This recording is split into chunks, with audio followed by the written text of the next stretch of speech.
Good day, grade 7. This is your teacher in English, Mom Armida Valencia, saying, together we'll explore, together we will learn.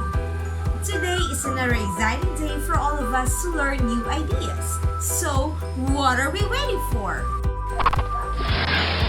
And for our objectives, at the end of the lesson, you are expected to 1. Define and differentiate phrases, clauses, and sentences. 2. Differentiate the two types of clauses. 3. Identify the phrases and clauses used in the sentences. And 4. Write your own meaningful sentences. For your learning task 1, you have to read each group of words. Identify whether it has a complete thought or incomplete thought. Write CP for complete thought and IT for incomplete thought. Number 1. An empty room.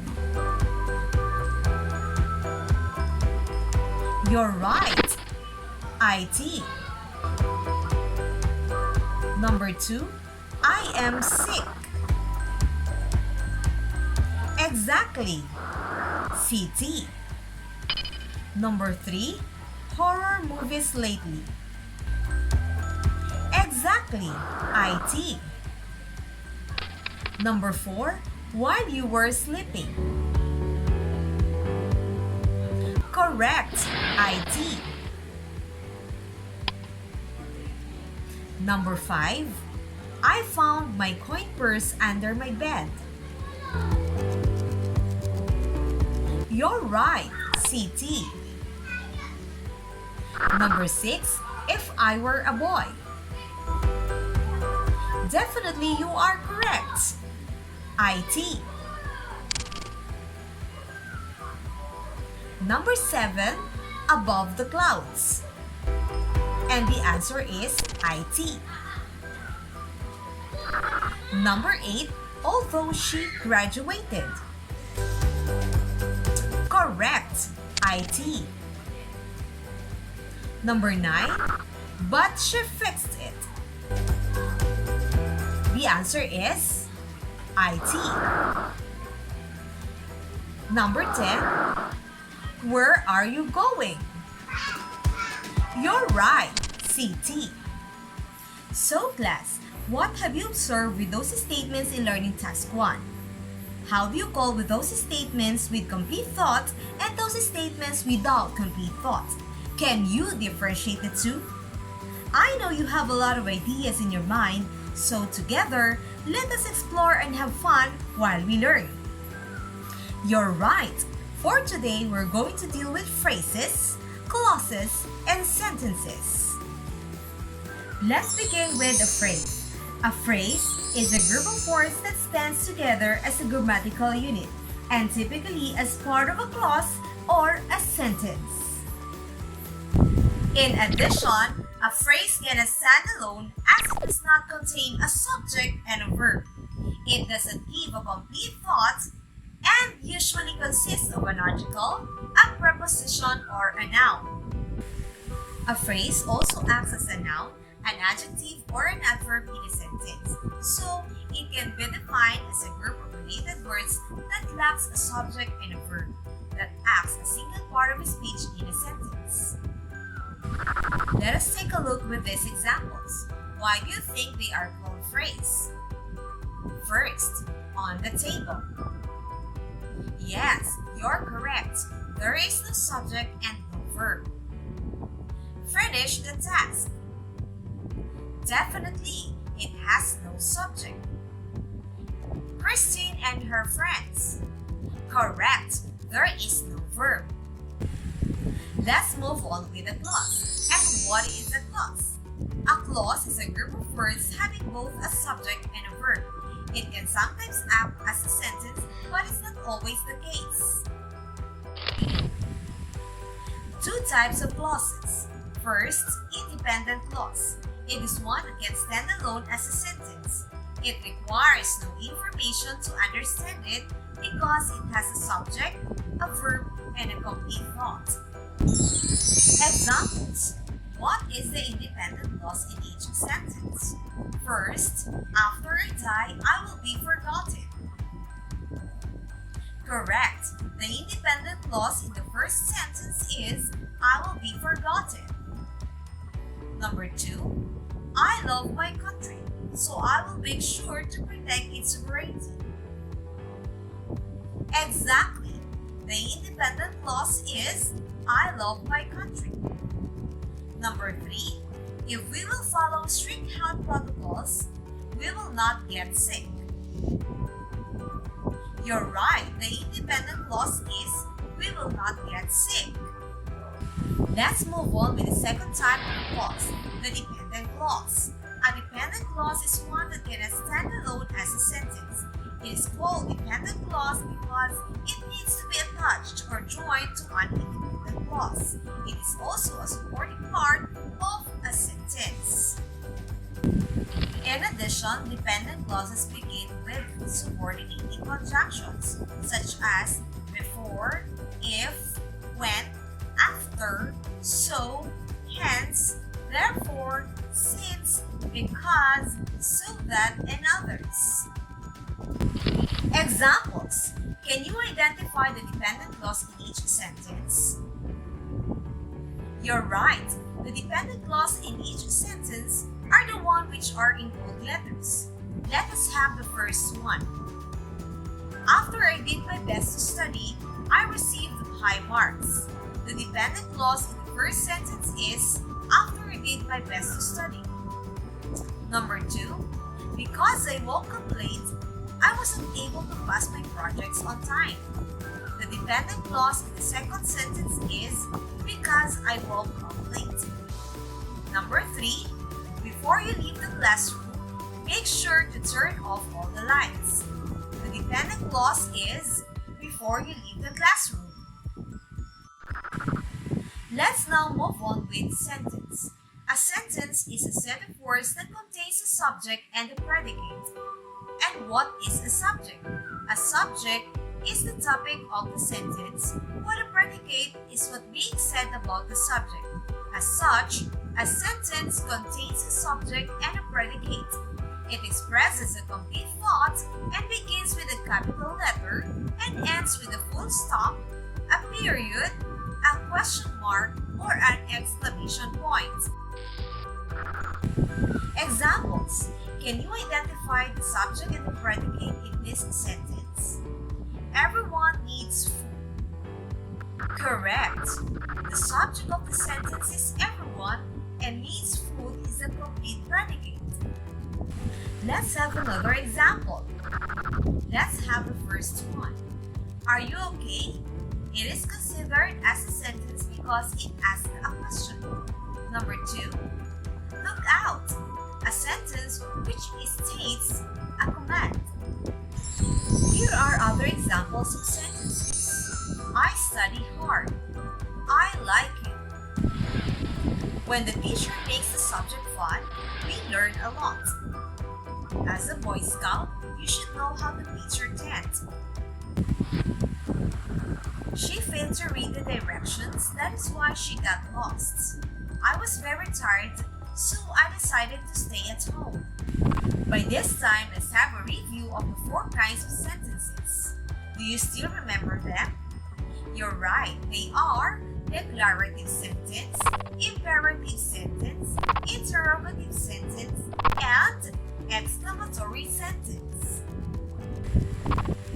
Declarative sentence. Declarative sentence is a sentence expressing a statement or opinion or a simple declaration. Example, she loves to teach. Imperative sentence. Imperative sentence is a sentence that gives a command or a request. Example, please raise your hand if you want to answer. What about an interrogative sentence? Interrogative sentence is a sentence that is asking a question.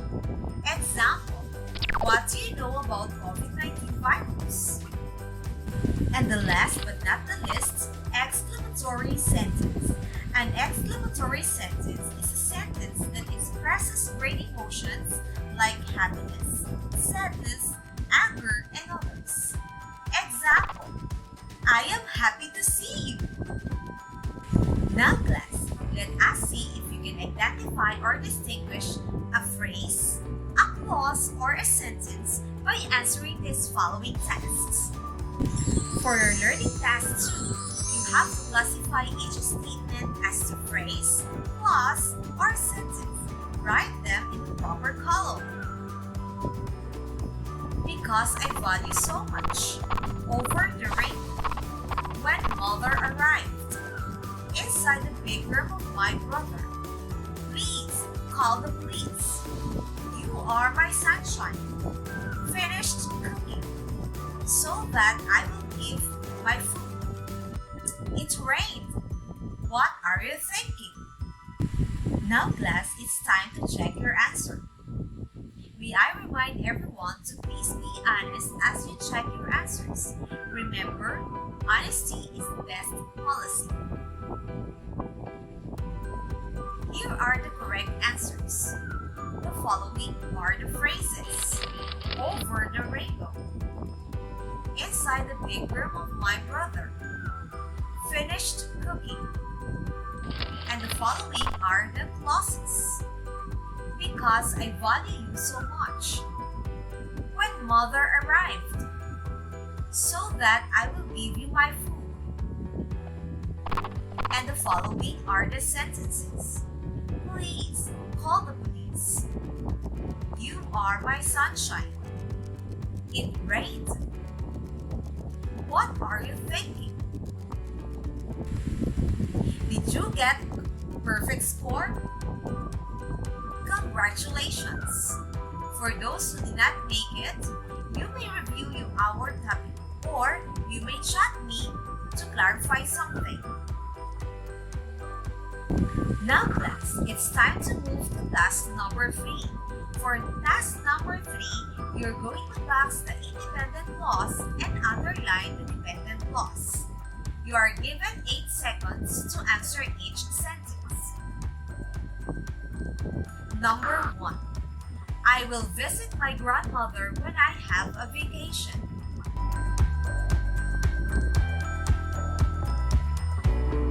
Let us see your answer. Correct. The independent clause is I will visit my grandmother and the dependent clause is when I have a vacation. What about number 2? When I finish senior high school, I will find a job.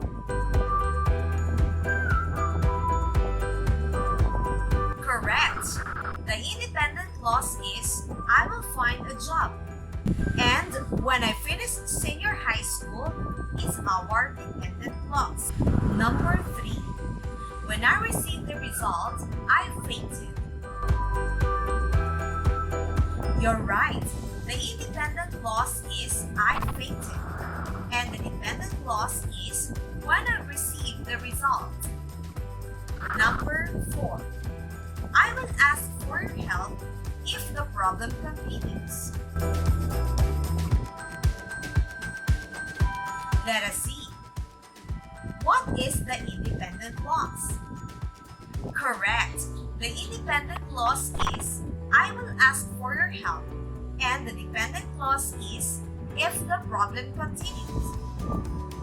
What about number 5?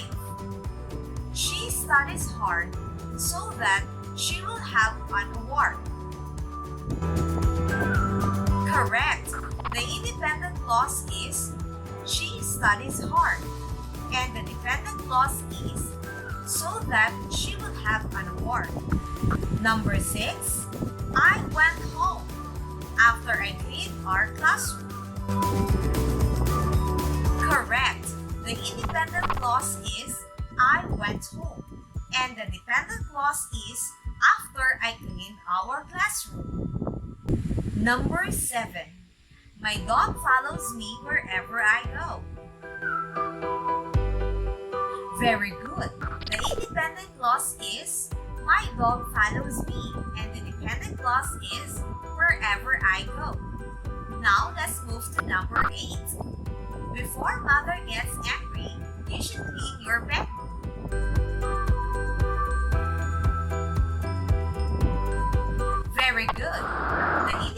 clause is you should clean your bedroom. And the dependent clause is before mother gets angry.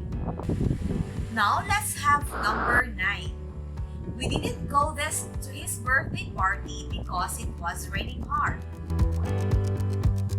What do you think is the independent clause? You're right. The independent clause is we didn't go to his birthday party. And the dependent clause is because it was raining hard. And the last but not the least, I went to the mall. However, I didn't buy anything. Correct. The independent clause is I went to the mall. And the dependent clause is however, I didn't buy anything. Congratulations, grade 7. You are about to master our topic for today. So let's move to task number 4. For task number 4, you're going to match column A with the most appropriate word in column B. Write your answers on your paper.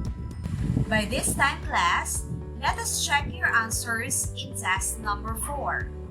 Let's start with number 1. The wedding ceremony is letter E.